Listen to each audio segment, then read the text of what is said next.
Welcome back to Just the Tip, the podcast where we talk about all the shit that people are thinking and none of them are saying. We're not here to kiss ass. We're here to talk about all the stories from all the people that have actually built out Miami. Today's guest is Ryan McKeown. Yeah, that below deck chef who went from stirring up drama on TV to making the best cheesesteak in Miami. And now he runs Peppi's, a pizza, hoagie, and cheesesteak spot in the Design District, Central Fair, and more locations on the way. In this episode, we talk about the pivot from reality TV villain to legit restaurant owner, and what it takes to go from viral to respected in this industry. Let's get into it.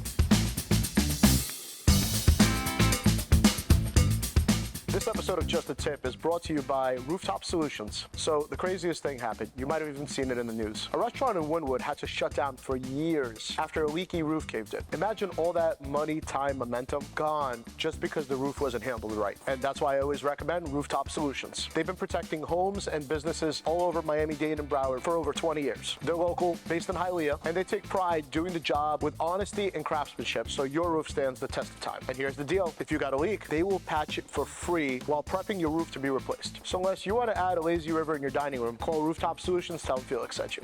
So we got a special treat today on Just a Tip. We have my man Ryan McKeown from the very controversial, very good, and my favorite cheesesteak in the world, Peppi's, here on the show today. Ryan, man, thanks so much for coming down. Man.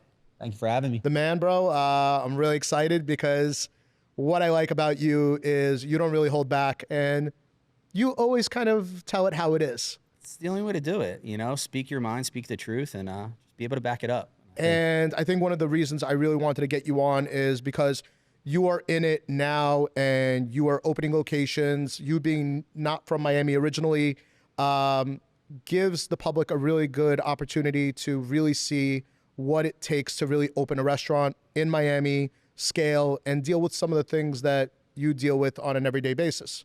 But before we even get into all of that, for people that don't know you, give us a little bit about like where you're from, how you got into the business, and obviously how you became a little TV star. So, well, Ryan McKeown, obviously we've addressed that much so far. So hello, everybody. Yeah, born and raised in Philadelphia. Spent my early years there up until my young adulthood. My dad died young. And that's when I left Philly, but you know, we'll step back a little bit. My father was a pizzaiolo. We had pizzerias. We served cheesesteaks. We did hoagies. What was it called? What was Peppi's. Oh, nice. Oh, so it was originally called Peppi's. My father was Peppi. Oh, wow. Okay. I mean, he was Jim, but Peppi's was the company, and that was it's kind of a little fuck you to Pippo's, who he was working for at the time. Right. I kind of backdoored and screwed him a little bit, but at the end of the day, he prevailed and opened up Caddy Corner, and part of the game, right? Part of the game. Right. Miami knows about fucking everybody, so it's I kind of had my footing there, so. Right. And then how did you get into the biz? So grew up at a young age. I used to go down to Peppi's all the time. After golf, I was there. Summers spent there, and I just kind of fell in love with pizza.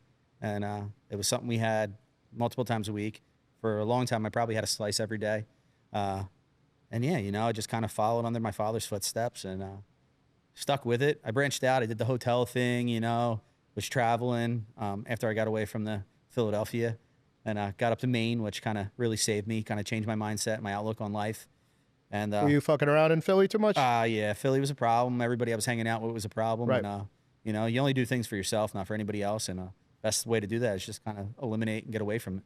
And then what made you more of like an all-around chef as just to a pizza guy, or you became an all-around chef before? Maine is where I kind of started to hone in my my career, and as a chef, also as running restaurants, between staffing, you know, understanding the numbers, and it kind of went from there. And then I was with STK, you know. Was STK like your first intro into like luxury? STK was, you know, like fake it till you make it and kind of bullshit the shit out of it until I got the job. Right. And then I took it from there, and I was in Nashville actually. Yep. And ultimately I missed the water.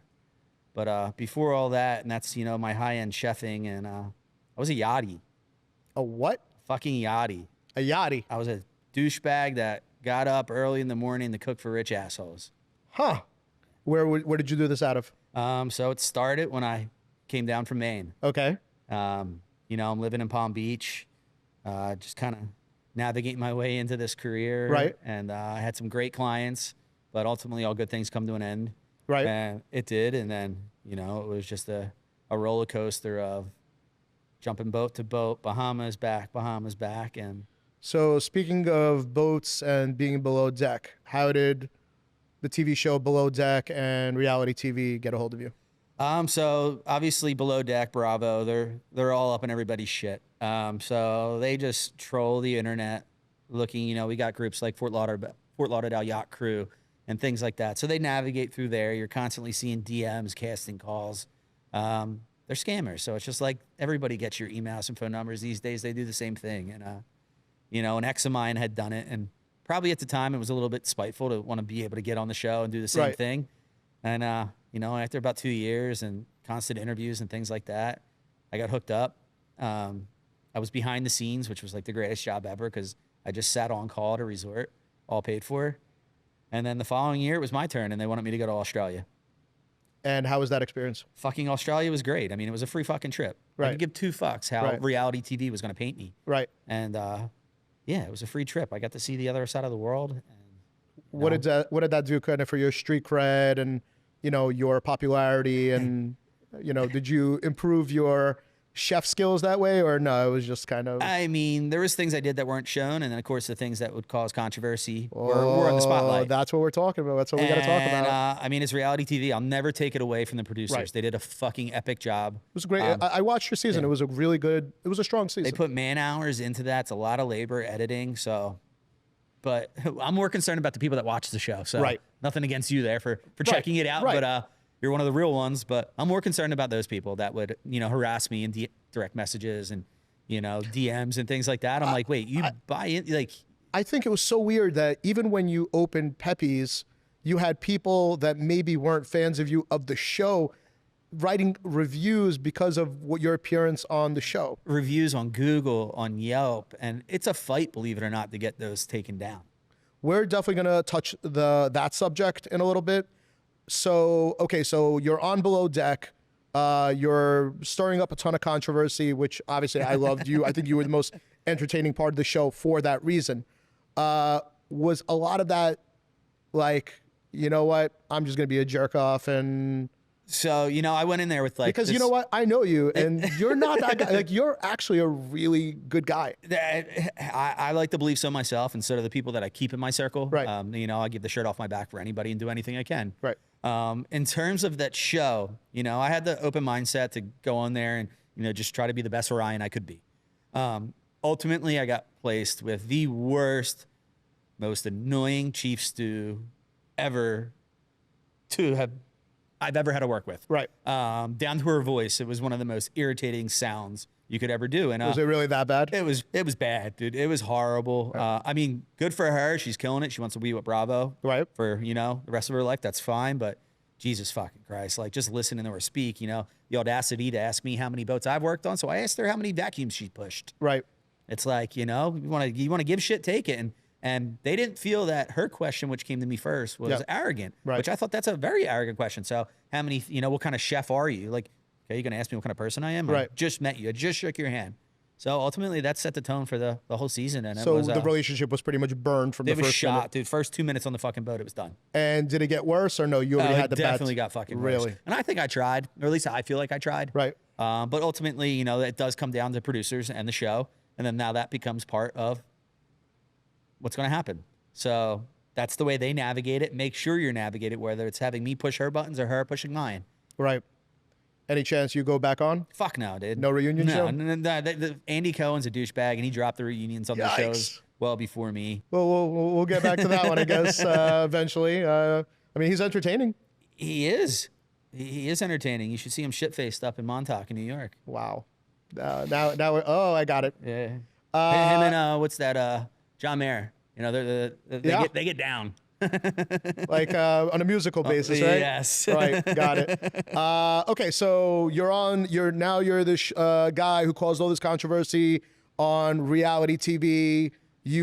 What is your next step? Like you're like, I want to open a restaurant or... So reality TV was open. I was still fully contracted as a private contractor for a few clients that I was with for many, many years. Right. Families were awesome. They had one sore woman that was part of that group, unfortunately, which is kind of what ended it. Right. and like really pushed me to not want to do this anymore. Right. But at that time, I was already brainstorming my next step. You know, I was following you before we ever met. Oh, I appreciate it, man. You know, I was on your email chain, so I was constantly right. getting harassed by about 30 of them a day. Nice. Just kidding. That's how we roll. That's how we roll. But, you know, I always had my eyes on stuff, and I was always looking for the right opportunity. Right. It had to make sense. It had to be right.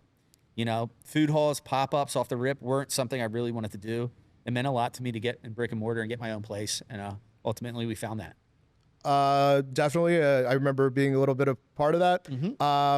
So you're a restaurateur. You obviously, like, I liked working with you because you kind of got it. You knew what to look for. So opening a space, like, what kind of advice would you give to someone who is in the middle of opening, let's say, the first brick and mortar or testing a concept? What is the advice that you would and would not do? I would go with the guy, you know, dumping the second-gen restaurant spaces and steer clear of the, you know, developmental guys that flipped maybe 1 or 2 properties on South Beach and think they're hot shit. I think I know what you're talking about. No, but honestly, I would really dive into looking in the second-gen spaces, things like that, you know, not exerting every bit of financial that you have to try to do a build-out, this elaborate build-outs that just don't make sense because where are these people coming from? Who's dining there? Right. You know, I definitely knew my market. Right. So I wanted to be somewhere where there was a pizzeria. Right. So we hit number 1 right there. 2, it was about getting it viral, getting out what I'm doing out there. But a little backstory on that, it was meant to be the pizza, and it turned out to be the cheesesteak. Okay, so Let's just I got to talk to you about that. Well, first of all, I got to tell you, bro, I love you, but you fucked me yesterday, bro. You fucked me so bad yesterday. I'm with my friend Billy, who's with Real Tacos out of Georgia, and I'm like, dude, I'm going to change your life right now, and you're going to try the best fucking cheesesteak on the planet. We go to your location in the design district, and I usually have my, you know, got to have a cheesesteak and an Italian, but I'll feel really bad about myself afterwards. So I usually like to bring somebody, and I'll split half and half. And they had the audacity to tell me there was no Italian. And I'm like, no. Hold on a second. So we're going to have to touch that. But yes, you originally were going to open up as a pizza place, but somehow I remember you had me try the cheesesteak before you even opened.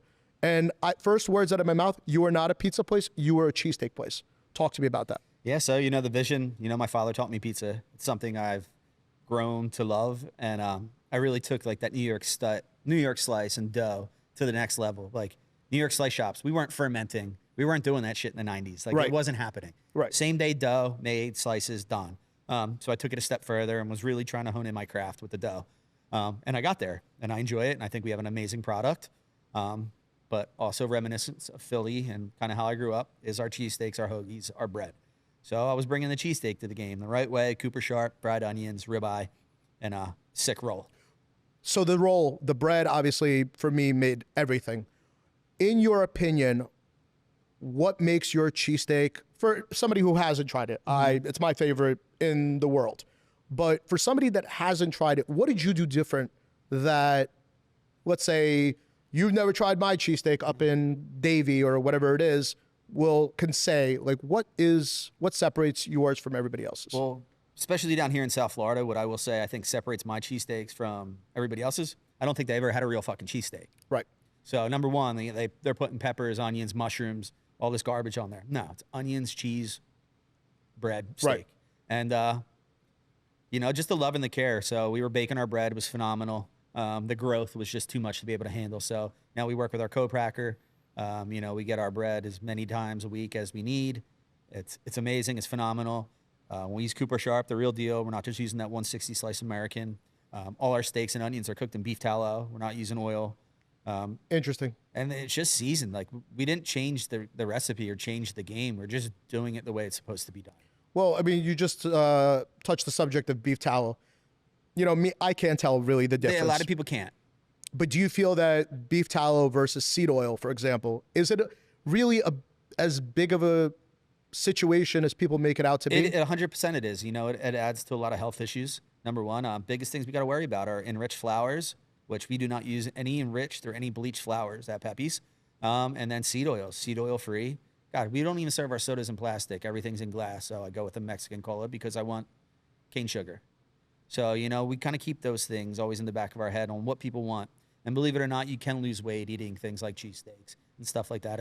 It's the process that goes in behind it. It's what are they cooking it in? It's trans fats, all these seed oils, as their bread and rich flour. So, now, yeah, is there a big price difference between seed oil and beef tallow? for sure. But in my mind, and not in my mind, but I truly believe that I get a little longer shelf life out of the beef tallow in the fryer. We strain it every night. You know, we filter it out. And I just think it lasts longer. But yes, there is definitely a big price increase for sure. Okay, so we opened up a pizza place. You got the best cheesesteak on the market here. The only cheesesteak on the market in South Florida. The only one. Okay, you have your grand opening. Let's take it from there. Tell me about opening in Miami, what the experience was, your grand opening, keep promoting the product. What do you do to market it? What do you do for social media? What worked? What was the secret formula that a lot of operators don't use? So my first, the first run at it was pretty funny. It was a few years back. We were developing a company called Palette. Okay. Palette brought influencer-based foods to life by ghost kitchens. So I was already reaching out to all these local creators, Right. and we kind of were already in touch. Smart. So, and 2 years down the road, Peppi's is happening. I start DMing them. Hey, would you like to come in? Barely got some responses. Some people responded. George was one of the ones that responded. Next thing you know, they all start coming in organically. Because George. Mr. Eats 305. Shout out to my man, Mr. Eats 305, bro. We love you. Dude, definitely put it on the map. He was definitely one of the number ones that Yep. came in. And from there, the traction that video had, now all the other creators want to also jump on that video. Right. Because why? It's the algorithm's working for it. Right. So now they're trying to piggyback on it to get views and all for their platform as well. But all our creators came in organically. I don't have $0 out. I never paid a single one of them. Well, one creator we obviously know that doesn't pay, who showed up at your door one day, Portnoy. Portnoy. Tell me, a lot of people say, including me, that he can change a business overnight if you have a good review. He can definitely change your business. He can actually disrupt your business at the same time as well. Right. With all meaning to be good. We definitely had a huge wave from him. Right. Shout out to Portnoy, Barstool. I love what they do. Portnoy, you're the man. Mad respect. When it comes down to a really viral review, it was the Grill Dads. It was the what? The Grill Dads. Really? Tell me about it. 1.3 million views. I mean, 60,000 likes. I've never seen that. And that one really shined. Did that come before Dave? Or That came after Dave. That came after Dave. And the waves that came from them trumped Portnoy all day. So let me ask you a question, because again, I was next door to you, and I remember when that Dave Portnoy review came in, the lines, that's when the line started. The next day, the lines were around the corner. I couldn't get out of my office because there were literally lines to get to your place. And I'm like, fuck, you fucked up my whole shit. Now I can't get a cheesesteak. Yeah, but it was the Grill Dads. Really? It was the Grill. I saw the pump from that. There was definitely a boost from Portnoy. Right. But the big show started once that Grill Dads video went out. I mean, 1.2 million people saw that. And they're more honed into foodies, whereas Right. Portnoy is kind of a little bit controversial. Right. Some people enjoy him because of his pizza reviews. Right. And can't stand them because of his political rants. Right. So it's hit and miss on, what that reach is. Right. And, it was great. I'm super appreciative of it. That meant more to me than anything, having him come in, 8-1, one of the top 3 scores in Miami for our pizza. Definitely. It was, he gave you a great score. He was a great score. And, I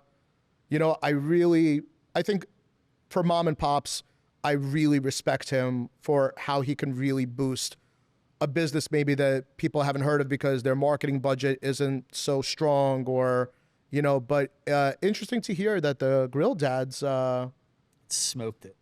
So did they see you on his, or they just heard they through were the in grapevine? town. I think some of the other creators were working with them. I think Ninja had something going on in town over at Dolphin Stadium. Right. There was an event. So they were in town, I believe, for that. And it was already going viral. Right. So, and they're cheesesteak guys. They just had done Angelo's and things like that Right. up in Philly.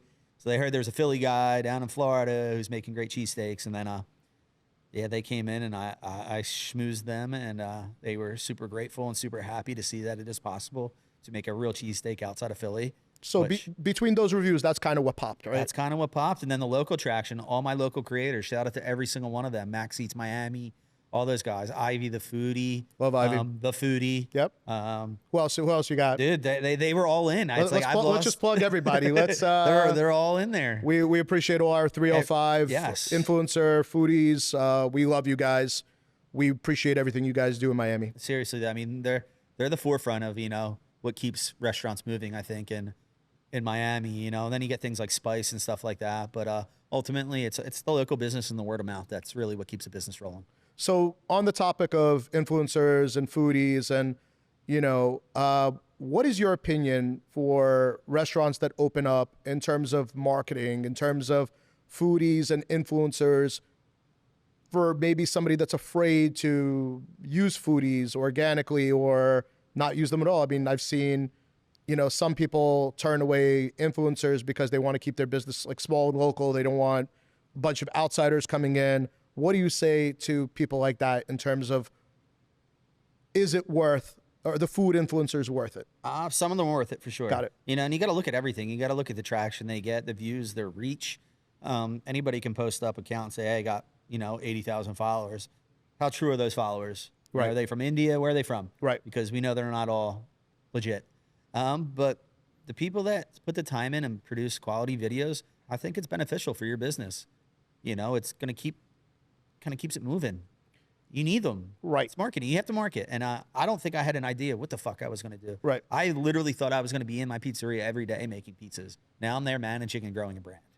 So let me tell you guys something I see all the time. You take over a second-gen space, you think it's turnkey, but the second you walk in, it's not exactly what you need. Maybe the bar layout doesn't flow, maybe the kitchen's a little outdated, or the bathrooms look like they haven't been touched since the 90s. That's why I tell all my clients, you need to call Brodson Construction. Whether you're building from the ground up or not, you still need the finishing touches done right. Brodson's been local and family-run since 1989. They're the top 1% in Florida, and they've handled everything from luxury homes on Star Island to some of Miami's best retail and restaurant spaces like LPM, Cipriani, Hillstone, Bell Harbor, just to name a few. Bottom line, don't settle for nickel and dime contractors who might underbid the work to win the job up front and screw you over in the end. Brodson maintains integrity every step of the process to build enduring relationships and never exploit clients. So remember, if you're going to build, call Brodson Construction. Look, as a business owner, I'll be real with you. Running my brokerage takes up all my time. And in Miami, if you're not showing up online or on social media, you just don't exist. That's why I've worked with Sage Marketing Studios from the very beginning. Website, social, even this podcast. They're the ones behind the camera. Building strategy, keeping it consistent, and making sure my brand looks like it actually belongs in the city. So just a tip, stop having your cousin post blurry iPhone pics once every 3 months. Hit up Sage Marketing Studios. You can find them on Instagram at socialmedia.sage and tell them Felix sent you.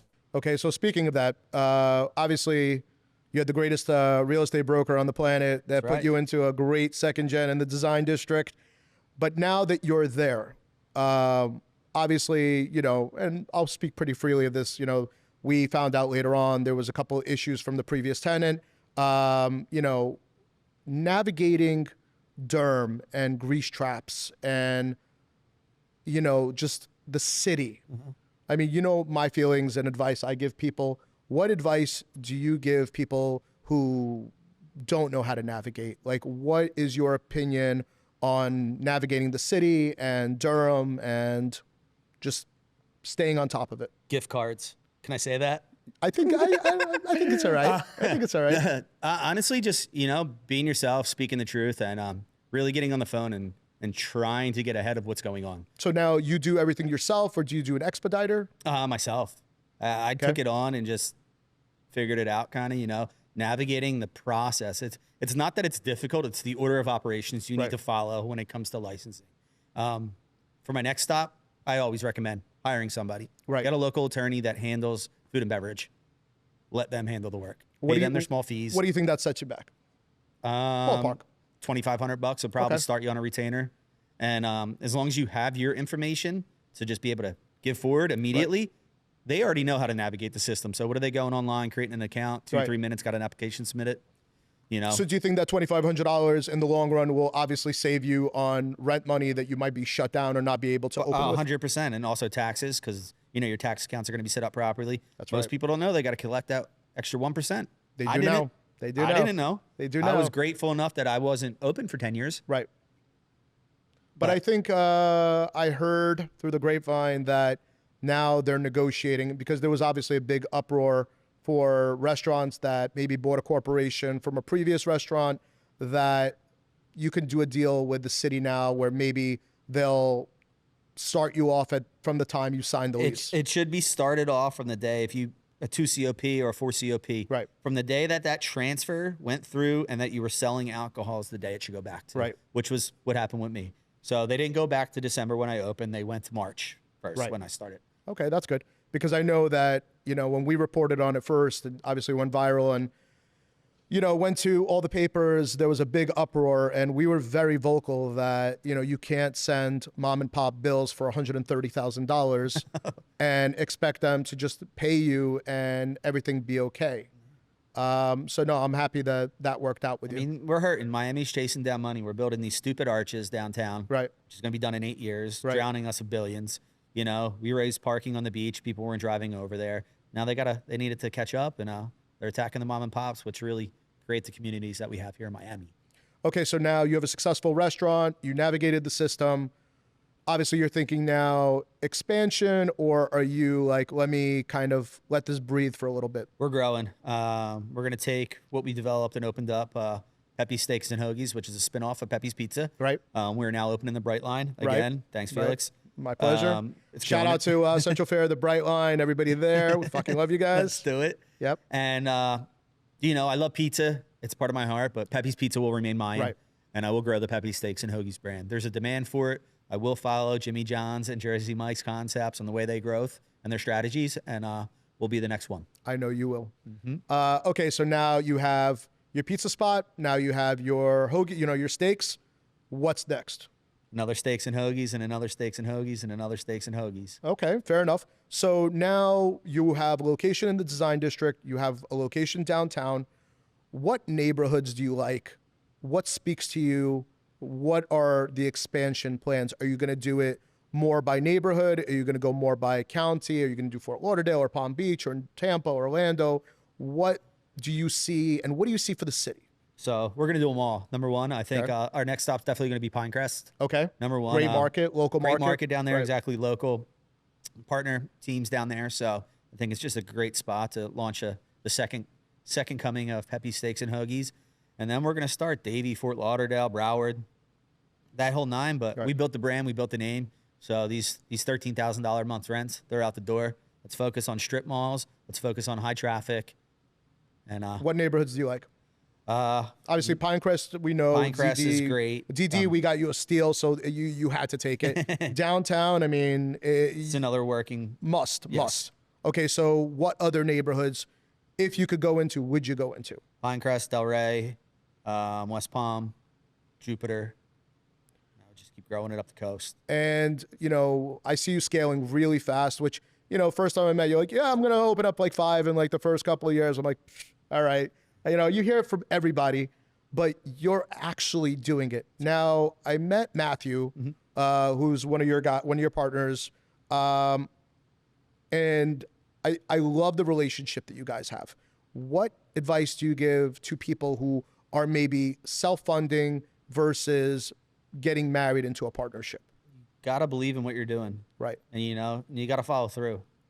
You can't cut corners, you can't give up, because if you give up, you're never gonna know. Right. So, if it's in your heart and you want to accomplish it, you can. You just got to keep grinding, and you got to be there. You have to be there. Like, I'm back and forth constantly. I spend some time away and I see things fall off. Right. You have to be there. So, especially if it's your own fucking money, you want to be there. Right. And if it's somebody else's money, you definitely want to be there. You still want to be there, but at the end of the day, it's their pocket, not yours. Right. And I'm not saying that you should go, with that mentality, but ultimately that's what it comes down to. Their risk is just as much as yours. Right. They took that risk giving you that money. And So, obviously now you're gangbusters. You're fucking killing it. And you haven't even started delivery yet. no, fucking year one's not even over. Year one is not Year even one's over. not over. Holy So shit. 2 concepts, 1 year. It can be done. I could have did 3. I was supposed to do 3, but Tell me, but I see other operators opening, and again, if you have deep pockets and everything else, but I know you really cut corners and you really just do it, from the ground up.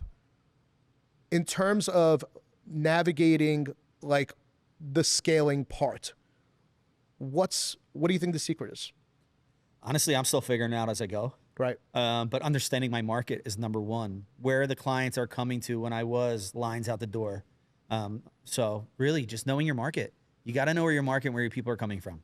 And that's going to help you grow. Locals versus tourists. Locals all day. We're here for the locals. You know, the tourists I could give 2 fucks about. I could give 2 fucks. I'd like to close door in Art Basel, to be honest with you. Right. I don't need half of that riffraff. I don't want it. I want a place my locals can come into. With all that hype, you know, I had a lot of people calling me, texting me, DMing me. Oh, there's a line outside. Can I get in? I wish I could say yes to that. But, you know, I might have had another local in line outside that's up to the door next, and he sees me let people in. It's hard to navigate, but you definitely just you have to be one with your team. You have to be one with your customers. Right. And, you know, you're not going to make everybody happy. I don't. Right. Doesn't mean I'm right or they're right, or I'm wrong or they're wrong, but you can't do it, and you just got to keep pushing. But in terms of the delivery part, what are your plans? I mean, because if I don't get delivery to my house, I'm gonna lose my mind. Tell me what the plan is. So steaks and hoagies will be delivering. Right. We launch on Tuesday. So this coming Tuesday the 1st. Kaylin, happy days are here again. So we will start delivery out of our downtown location at Central Fair. Right. So on sandwiches only. Strong move. I might pop slice back on at Peppi's Pizza, and it's going to be for pizza only. That's it. I'm not going to push the cheesesteaks out of there too. My grill's 3 feet there. Right. And we're pumping, 250, 300 sandwiches off that little thing. And what are you going to be doing? Uber Eats, Grubhub, DoorDash? So I unfortunately am Uber Eats down in the Brightline. Right. We will focus on our own app as well still, which is make delivery great again. Right. So we will use the platforms in order to pull the business, but then we will fulfill the deliveries on our own. So that is the goal we are working towards. And yeah, but we turned on Slice at Peppi's Pizza, and it was on for a week. Right. It just got annihilated, right? Yeah. We couldn't do it. And they're pumping in tickets after tickets, and I'm just like, every day I was shutting it off. So I figured just let it go. What do you think for a standard restaurant, what should your sales of delivery, like what should that number be? Well, you need to do volume. Right. Because you're getting raped. Right. On 30%. Right. So number one, unfortunately, the business does need to mark it up. Right. So I think our items, everything from Peppi Steaks and Hoagies, sorry customers, but there will be a 20% hike on it. Okay. Because I'm not going to pay for it. Right. Then I'm paying rent. Everything comes out of my bottom line. Right. And it's not sustainable. I think Uber Eats, DoorDash, Grubhub, I think they do more harm for businesses than anything. I got an order from Smash Bros. Shout out, great burger. Fries were awesome. Shout out to Smash Burger. It's literally around the corner from my house. Yep. Where I just moved to. My shit was ice cold. It was at my house within 10 minutes of ordering. Right. It's literally 5 blocks. That's it. Right. Dude, they grab their stuff. They put it on scooters. They put it at their feet. They're battling the elements, whether it's rain, wind. It's never consistent when you order. McDonald's is the most consistent thing you can order on DoorDash. Right. What do you think the solution is? Make delivery great again. Bring back in-house drivers. Okay, fair enough. Any plans? Yeah. In-house driving coming soon. But we will use the platforms as well. So you'll be able to call in your order. Okay. Or you'll also be able to go on Uber Eats and do a delivery, but it'll tell you right away that this is going to be fulfilled by. So then again, your fees aren't up. So I think there's like one $4.99 fee for that. And that's straight to the consumer. What do you think your percentage of dining in versus takeout businesses? So lunch to dinner it changes, but we're probably 70-30. Okay, so that's a strong number. And then what percentage do you think for an average restaurant their delivery percentage should be? I would say it's on the concept. Right. And you know what they're doing. Right. Like I know my father back in the day, we were probably 50-50 dead on. Right. People coming in, picking up or dining in to the amount of deliveries we were doing. So it really all depends on the product, what you're selling, what you're serving. And I couldn't. Do you think delivery is going to, obviously during COVID, we kind of had a weird little setback where we had the whole ghost kitchen craze come in, cloud kitchens, and, I've never seen that business boom the way it did.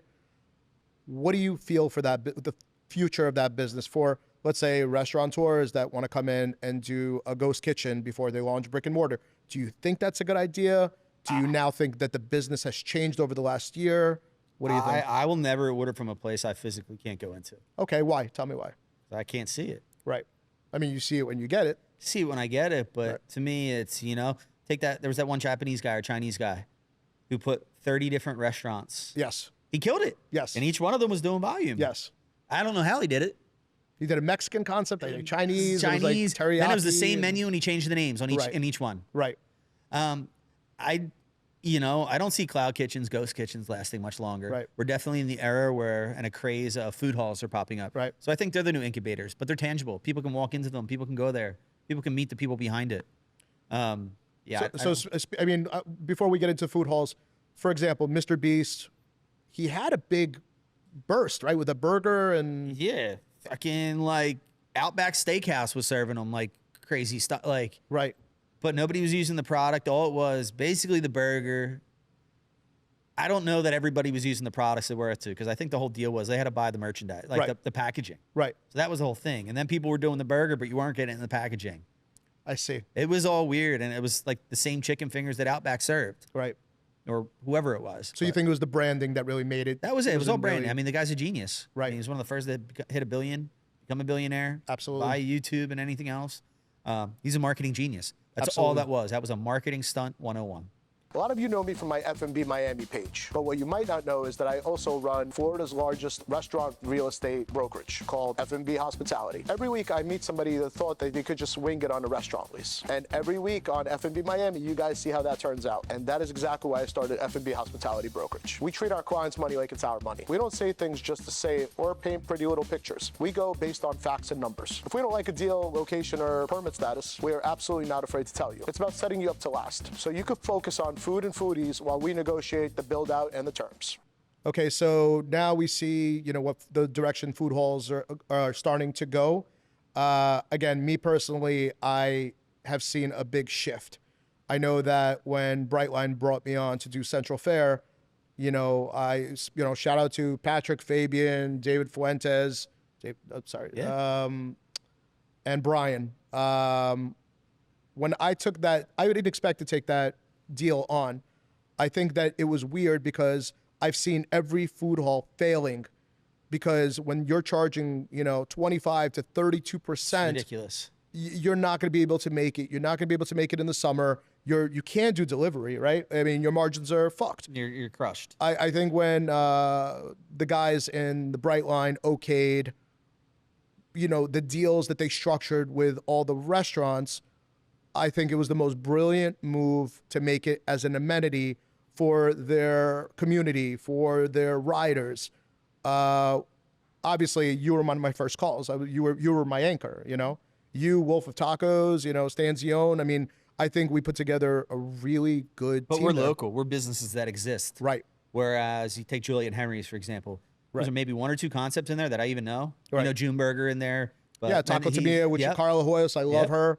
The guys from Jan Corver. But in terms of making money-wise, right? I mean, your margins get killed. So it's hard to get in and out of up there. I mean, it's definitely a destination that you would go to, but yeah, you get whacked. You can't do it. So do you think that's going to make the direction of food halls now start to switch, or you think? I definitely think there's going to be some changes, but the growth in the amount of food halls that are opening is, I think, going to overtake the ghost kitchens. Right. So you think that's what's going to happen? Because proof of concept, you're more than likely able to prove your concept, and you're able to see people, speak with them, get really good feedback on what you're putting out there. That's the way to prove your concept. Going in behind four closed walls with no windows, and someone coming in just to pick up your food, I don't see that being valuable. I mean, for me, the locals concepts should show every developer across the country that when they go local, you have a much better chance of success for the product. What's your feeling on, being an upstart, going to food halls, and kind of seeing it from both sides, from the owner's side and the restaurant side? Like, what is the perfect combination for a food hall? I definitely want it to reflect local. Right. Like, that's my biggest thing. Like, I don't need to go into a food hall to see all these national brands. Right. Like, what's the point in that? Yeah, there was one in South Beach. I remember seeing Wingstop in there, and I was like, what are they getting at? Dead on arrival. I mean, everybody has Popeyes, everybody has to make adjustments to their market, and food halls might not be a fit for everybody, but I think they will thrive in a local market with local brands, with local people behind it. Right. As opposed to a big corporation pushing national brands. It just, what's the purpose? What are you getting out of it? Like, you go into the Brightline, it's something special. Right. all these people that really love what they do, and where they're putting out the best of the best. Like, how many people are happy to see Wolf of Tacos in a brick and mortar? I mean, Like, Miami's been missing that for years. I was so happy the reception and the love that they got. I mean, listen, I'm always happy for all my tenants and all my clients, especially like that opening day and everybody's clicking and everybody's, because, food halls are marriage. I think that if you don't click with the guys that run it and the people that you're working with, I mean, it's a wrap, right? More collective there. Everybody's Right. checking in. I've been going through stuff. I got Josh from Corner Jelly. Shout out Corner Shout Jelly. out to Josh, man, Yeah. the best of the biz. Checking in on my team always. Yep. Like, it's just, we're a family there. And I think Right. that's what sets us apart from the other food halls. Julian Henry's, that one that closed down in Brickell. I think 1-800-LUCKY's still kicking it, Yeah, right? yeah, I But they mean- have a proven concept that's Yep. there and what's going on, and they're local. Yeah. And I think that's why they've made it for so long. And all right, so you're doing a food hall, local food hall. Let's say you're going to Miami and maybe I'm just picking your brain for maybe another project. 7 concepts. What are you doing if you're activating Concepts a or people? food hall? Both. All right. Concepts, I think, Like if we're going to do sushi, who are you bringing in for sushi? what's his face? Yosh, Okay. from Mia Market. Yep. Like, all day, hands down, one of my favorite hand rolls in the city. Yep. Arbetters, bro. Get me some Arbetters in a food hall local to me, and I'll be there every day. Okay. Shit like that. People can be familiar with it. Like, everybody's familiar with a hot dog. Right. I like Arbetters. But now, on the real note, I'd like to see somebody Who are you bringing in for burgers? burgers. Ooh, I want vice versa's burger. Oh, word. I want that burger in there. Yes. That's one of my favorite burgers in the city. Vice versa's Monday- burger Monday is nights. in the tops. Yeah. Yes. Their pizza's fire too. Not my style, Yep, but yep. fire pizza. Yep. Next, let's say, tacos, burritos. Who are you bringing in? I mean, I want to say Wolf. I gotta say Wolf Can't for a go taco. wrong with Wolf, right? No. For me, it's probably either Carla from Taco Tamia or Wolf, definitely. I mean, taco stand's not bad, right? Taco stand's not bad, just don't get it delivered. Right. It's a mush- Oh, okay, right. It's again back to delivery. Not a concept because they do, their stuff, guacamole, and a lot of them beat. It's just not a fan of it when they're delivered. But when I get them there, maybe they are like that when I'm drunk too. I don't know. Right. But they're a lot better there. Pizza, Pizza, Peppi's, obviously, bro. the Peppi's best all day. But let's say you were stretched out and you're doing too many projects. What does Ryan eat for pizza? Give me some of your top favorite pizza places. So I still get Joe's Okay. once in a while. I just crave the chew. Right. It is completely, sorry, Joe's, tastes nothing like New York. Nothing like their New York location. Right. Not So you one think bit. it's real what they say about the dough No, and it's the not water? the water. The and- water needs to be fucking filthy, and Miami's is just as dirty as New York's and Philly's. Right. That's it. Right. That's all bullshit. It's all Okay. timing, understanding humidity, yes. Hydration, yes. That does all come into play. So the air up there is completely different than the air down here. That will change your dough. So yes, you cannot go. That's why we need baker's percentages. Right. That's why we work with baker's percentages these Right. days and don't just eyeball or use a scale. But yeah, Joe's, I love Joe's. Homeboy up here, somewhere out west a little bit. He just got one of the top pizzas makers in the Natural. Well, Natural. Yep. Dude, fire Shout out to Javier. product. Yeah, fire product. Dude, fire product. I like 11th Street. 11th Street, Fuchs. Yep. I like their square pie. Yep. I like their Sicilian. Have you tried the Marks yet? I have not gotten in the Marks, and I mean, it looks like everybody that's kind of falling in line with the same style pizza that we're all starting to bring down there. And I'm all for it. Right. I'm a supporter. I do support everybody. Yeah, best I can. I'm really happy he's getting all that attention. The area where he's in, or, over there around 71st, in North Beach. I'm a believer in that area. Mm-hmm. A lot of people, I think it was a sleepy town for a long time. I think that I'm really happy that I think more concepts are going to follow there. Yeah, we got big developers over on Miami Beach. They're gonna Yeah, change. we know. But like that's your, I guess that's maybe another question. For TC, Yep. right? For TC, I say it right. I don't even know if I say it right. For Tessie Pizza, the Tam Tam pop up. Yes. Yeah, yeah. Yes. Like their pie. Haven't tried it yet. It's good. It's good. I was on a kick where I was getting it every Sunday. Really? I don't think it's a pizza I could eat as often though. It's Right. got this very distinct flavor. It's delicious. It's fucking great. I'm proud. What that do you they're recommend open. I still get a plain one. Okay. And then I get the demon pig. I don't know, one of the ones that's got the banana peppers on it, but it's fire. Like their pizzas are really good. So I'm excited they got opened up downtown. It took them a little bit long to Right. navigate the city. Oh, we're not surprised. Yep. And but I'm happy to see them open. Napolitan versus slice or any other style. I'm not a big Napolitano style guy. Got it. I mean, I even over it's funny though. I wasn't in Naples. I was a little up north in Lake Como. Right. But they're not even on that style. They're all more of the Mr. 01, Right. which Mr. 01 has good and bad days. Right. Well, I think it depends also. And I like Mr. 01. I like the OG Mr. 01s. Yeah. I know that he's franchised out. Is that something you're going to consider in the future? I'm going to own every fucking one of them. Right. Until I get bought out by a big company. Right. Like that's the goal. And I'm grateful to already have the coaching, the partner, and someone that does that Right. scales businesses for a living. So I think it's going to. Why would you advise maybe against franchising? Because, I mean, you go back to Homeboy with McDonald's back in the day. Remember what was happening? He's checking on locations. They got hot dogs, fried chicken, and shit. You can't control everything that they're doing. Right. And, someone like Mr. 01, they don't have a facility. Right. It's not going direct from them. So you're still relying on these operators to, they're Represent your brand. Yep. Standard operating procedures and, what they're doing. And I'd rather have control of it and put the right team in place to grow it, which at the same time, I'm also growing a team. So I'm Right. building a company. And then I'm going to follow in suit with McDonald's, and I'm going to own the fucking brick on every one of them. Okay, so as you grow, like in terms of purveyors, is it important, you think, to navigate your purveyors, shop around? Are there like go-to purveyors that you're going to stick with for every store, or do you give people a shot? For the most part, they're not going to beat the pricing I get. Okay. Because, connections with Grande for years that date back to my dad. Right. So, you get these locked and loaded sweetheart deals that these basically purveyors are cold storage. Right. And then they're charging me freight when it comes on my truck. But, I'm not opposed to giving people a play, but I'm very stuck in my old ways. Like, Right. I hate paying shit online.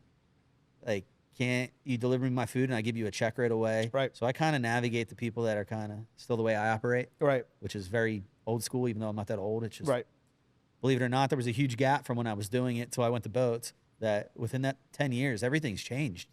So a lot of people, whether you like the product or not, brands like Motec and Pura Vida have been expanding out like crazy. And I really respect the way they've been doing it because they know every cost.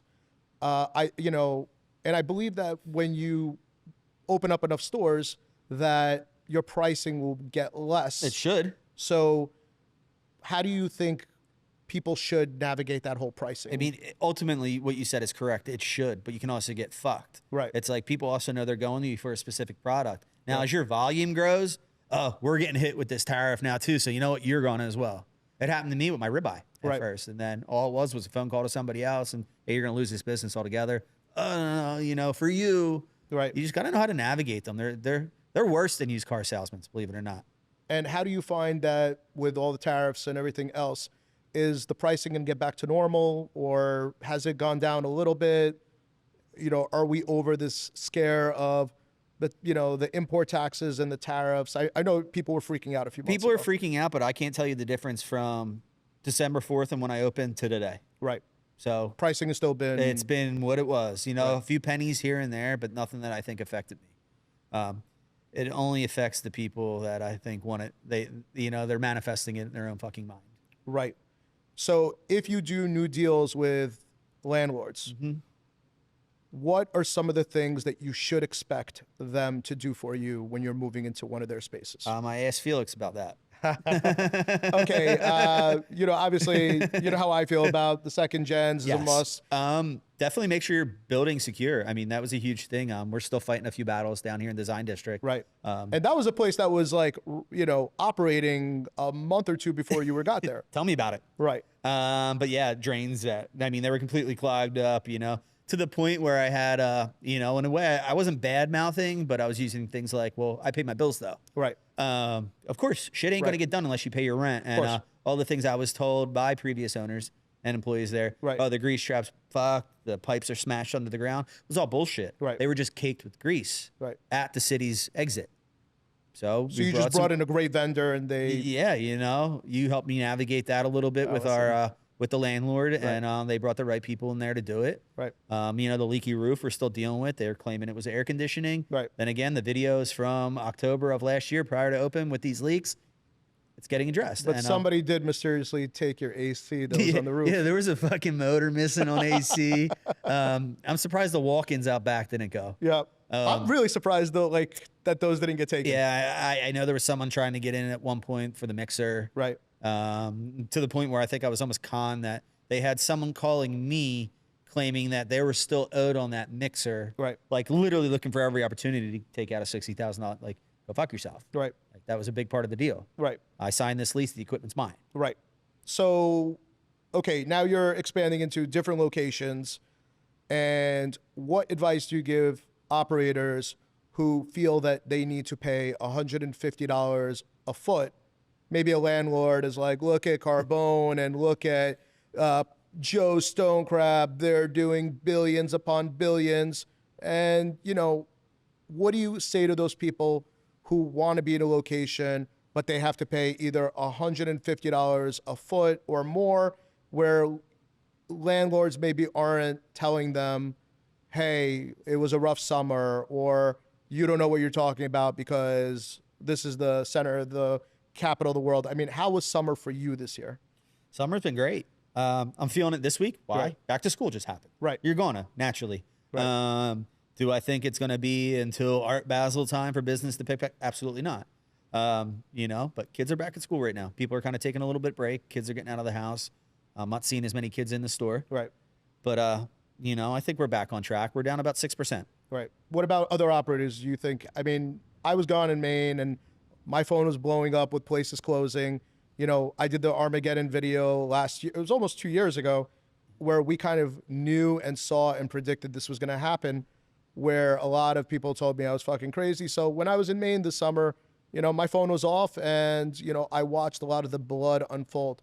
How many operators, you know, actually closed, or do you think it was made a big deal of? Do you think journalists reporting it, like, do you think they overdid it? Do you actually see that maybe, no, shit, man, a lot of people closed? Or I think, you know, people put it onto the business and lay it onto the city of Miami. I think a lot of it's mismanagement as well. Okay. They're closing because they can't manage their finances. Okay. That's What do why you they're think are some of the more important things to advise those operators in terms of understanding your food cost, Right. watching your labor, Right. you know, things like that. I mean, to simple me turning off one AC at nighttime saves me about $100 at the end of the month. Right.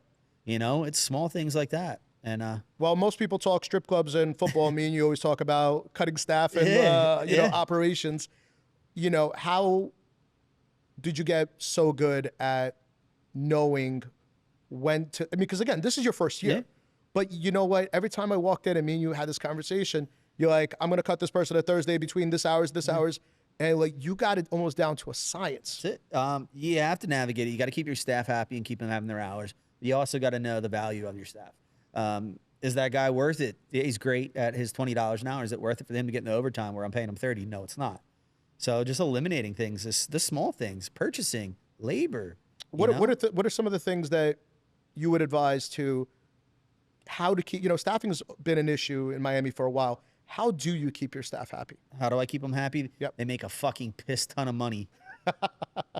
I over fucking pay. Okay. I pay way too much. I Right. mean, I got a line cook. I think my lowest line cook's $22 an hour. Right.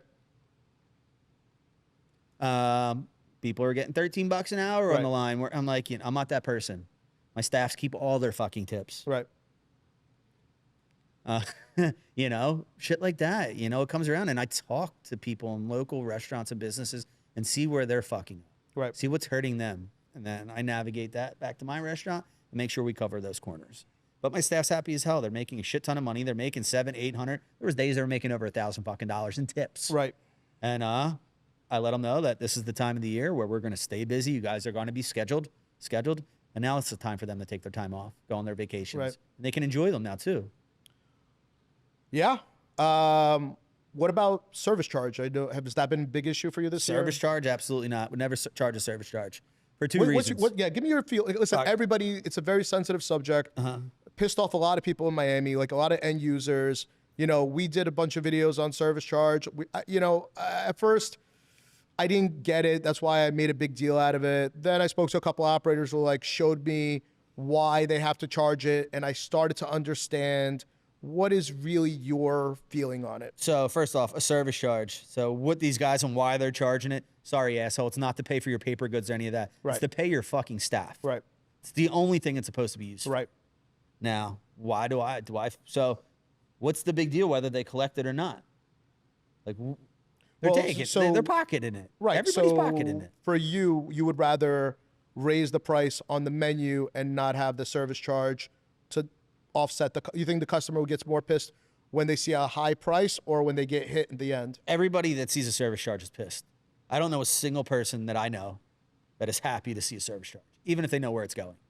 What's your feeling on a service charge for takeout? So that's highway robbery. I mean, that's pretty crazy, right? I mean, Again, and these are the people that have the problems in Miami. They're the scumbag restaurant owners that are charging service charges and pocketing it.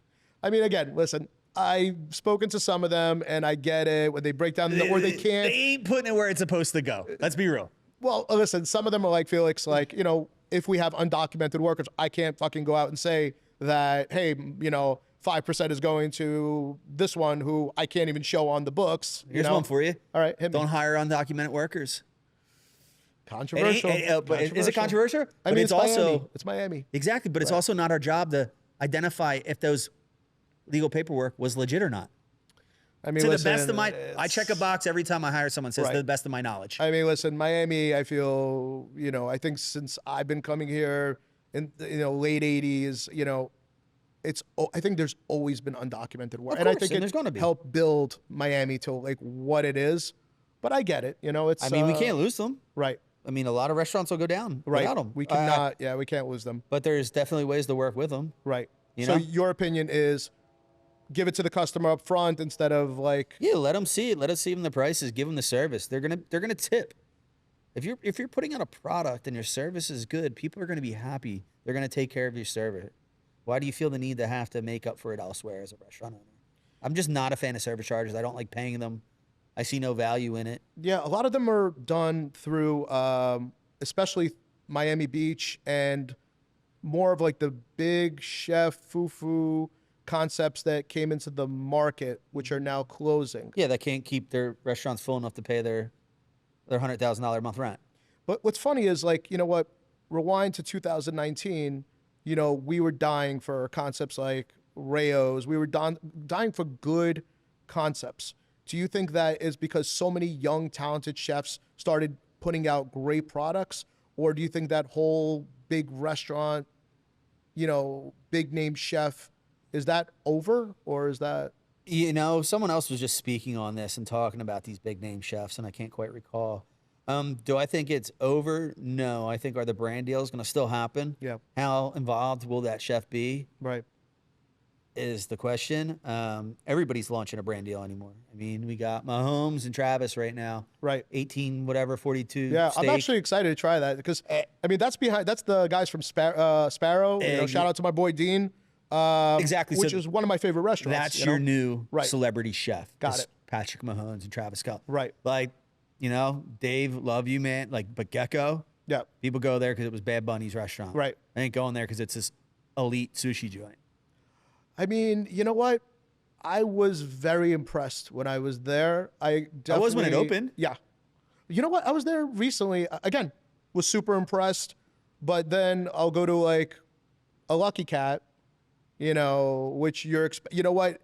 And that ties back into the whole social media influencer because every influencer covered that place when that place opened. I thought that place sucked. Well, here you go. immediately. I got to go on. Get rid of the fucking vibe dining. Okay. I hate tell the me word about that. vibe with fucking food to begin with. Get rid of the vibe dining. No one wants it. Give us good, honest fucking food. Right. So they're the concepts that we're seeing a lot of them dip off. Right. You know, like I had a great meal at Queen when it first opened. Right. I had shit thereafter. But you know what? I think Mila still pulls it off. They can. And again, there's going to be the places and establishments here Right. that will continue to work that way. Kiki, it's Roman. We love Roman. You know, Roman, it absolutely. works for him. Everybody that comes down here can't do it. Do you think that they just try to imitate what's already here? Agree. Yeah, 100%. I mean, even Mother Wolf. Right. I Mother, like Mother Wolf. I don't. I like not it a like lot, Mother Wolf, actually, but guess yeah. what? It's not Mother Wolf in LA.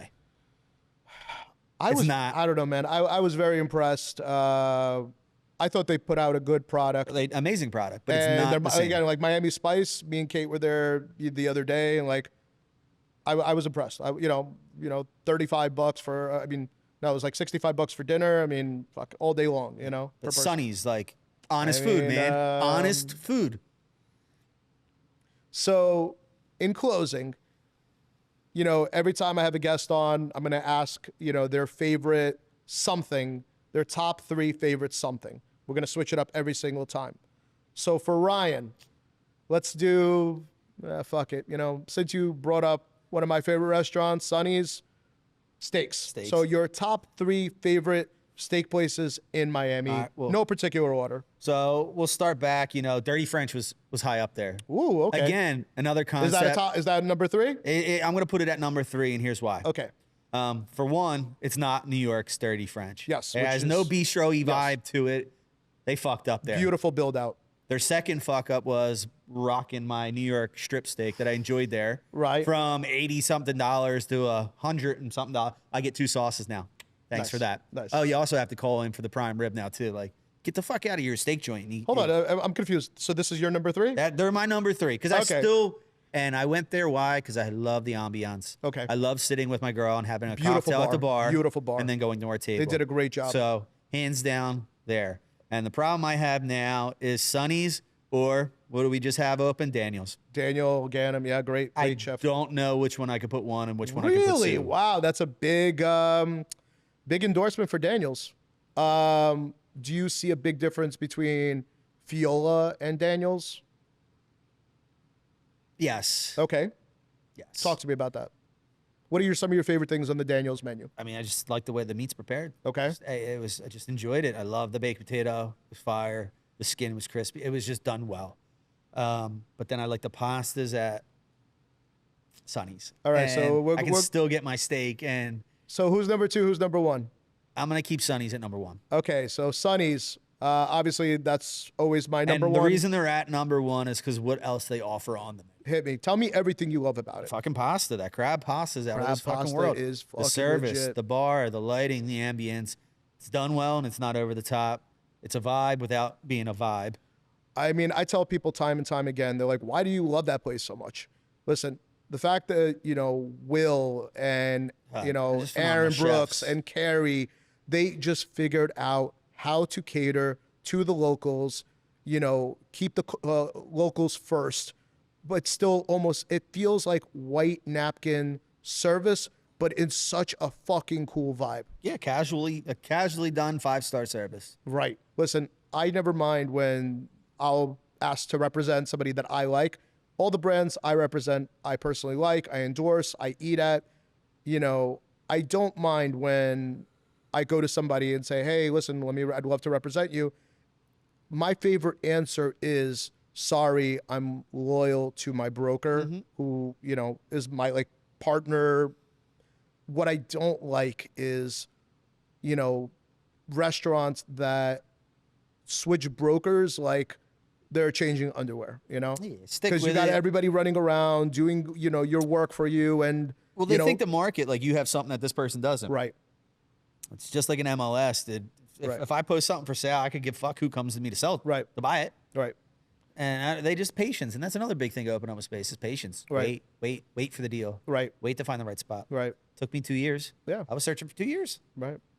Until you met me. But that, and I also... We got it for you, what, 1 week? I also sat in that place multiple times and said, I'm going to own You this. you knew every. I remember even when we walked in there the first time, you're like, oh no, the mixer's here and the kitchen's here, Yep. the hood and the fridge, and yeah, we're gonna need this. Trust me, I've already been here. Yeah. I remember when we went to Central Fair the first time, you knew Same that thing. fucking stall Yeah. inside out before I think I was even in that room. Knew exactly what was in there and which one I wanted when I heard the equipment was all in all the places. Right. That's another, what was that, SB Hospitality or... Was that That SLS was, people, right? Yeah, it was Nazarian. SL, That was Nazarian. I mean, they put a fortune in that place. And then you get a dime of it back. I mean, but you know what? I remember walking that space with Wolf of Tacos, and when he saw the equipment in there, his eyes lit up, And he was like, no, this is the Ferrari of equipment. I'm taking this. I would have taken where Franco was at if I didn't have lobsters and everything else on the tile outside. Right. Because it's Gotta still love had a little that. flat top back Bro, there. it's some expensive tile, man. I know, you know? but I like where I'm at in the corner. There's one thing everybody's got to use, and it's the bathroom, and you got to walk right past me to get to it. Right. And again, listen, I'm a huge fan. Everybody knows that you're my top, you know, for the cheesesteaks, for the pizzas, for the vibe. You know, I think a lot of people don't give you enough credit. And again, maybe you come up as like a Philly jerk off, but like I tell people, you know what? But he's our Philly jerk off. Yeah, and I got this one asshole that comes. He must go and rewrite his fucking review from 4 months ago, like every month. Some loser real estate guy. I hope I see him one day. You know, that episode in Sopranos. Yeah, they took his hands in the like. That's something I would like to do to that person. Oh, Jesus. I mean, listen, they probably want you in their buildings, and you know, like, I live rent free in his head. I'm good with that. Fuck you. That's it. But that's why I love you. Man. I remember, you know, I heard a story of like how Super Bowl Sunday, A-Rod was in line, and somebody was like, "Yo," you came out for a second, like, "Yo, A-Rod's in line." I said, "Fuck the Yankees." Fuck the Yankees. And I think that's what makes you you, and don't ever change. I stay true to myself, and I speak the truth, and you know, that's something I'll always have. And no, I never bullshit it my way through something. Ryan, I'm so grateful to have you on, man. Thank you so much for coming on today. Appreciate it, bro. I hope you know, a lot of people could learn of the way you grow, because I really respect the way you grew, and you know, I wish you nothing but success, man. I know let it happen. I don't doubt it. I know you're gonna crush it and keep, you know, growing, man. That's it. It's the goal. My Only brother, live once, so thank you, brother. Appreciate Thank you for it. coming on. Of course.